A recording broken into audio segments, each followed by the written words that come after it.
voilà, un domaine sur lequel j'avais une certaine expertise et quelque chose m'a paru anormal. Le lanceur d'alerte, cela peut être un chercheur, un salarié d'entreprise ou un simple citoyen qui dénonce des faits dangereux pour la santé ou l'environnement.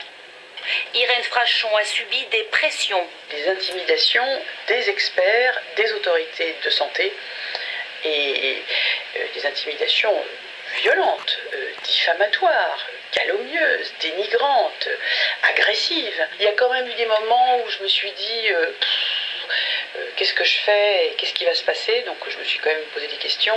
Aujourd'hui, finalement, les laboratoires Servier, fabricants du Mediator, se retrouvent devant la justice.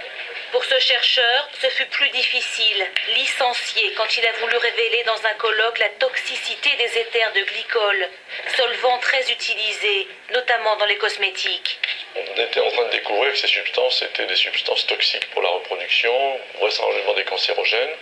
J'ai été licencié pour faute lourde 15 jours avant l'ouverture du colloque et le colloque a été annulé. Il y a eu une pression venant de l'industrie chimique pour qu'on arrête l'opération. Depuis, les éthers de glycol ont été interdits. La Cour de cassation a réhabilité André Cicolella. Il a continué ses recherches ailleurs avec d'autres.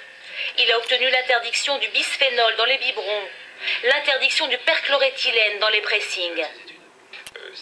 Ce chercheur à l'INSERM, qui lui a rappelé le danger de l'abus de sel dans l'alimentation, s'est retrouvé poursuivi pour diffamation, seul, devant la justice. Pourquoi ces lanceurs d'alerte sont-ils indispensables? Y a-t-il un problème avec les agences chargées de veiller à l'innocuité des produits ou médicaments? Oui, il y a un problème. C'est pas l'indépendance des agences, c'est l'indépendance de certains membres qui siègent dans ces agences.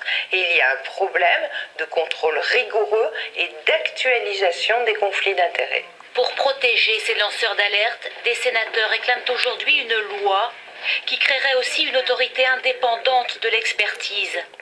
Une telle loi existe déjà en Grande-Bretagne et aux États-Unis.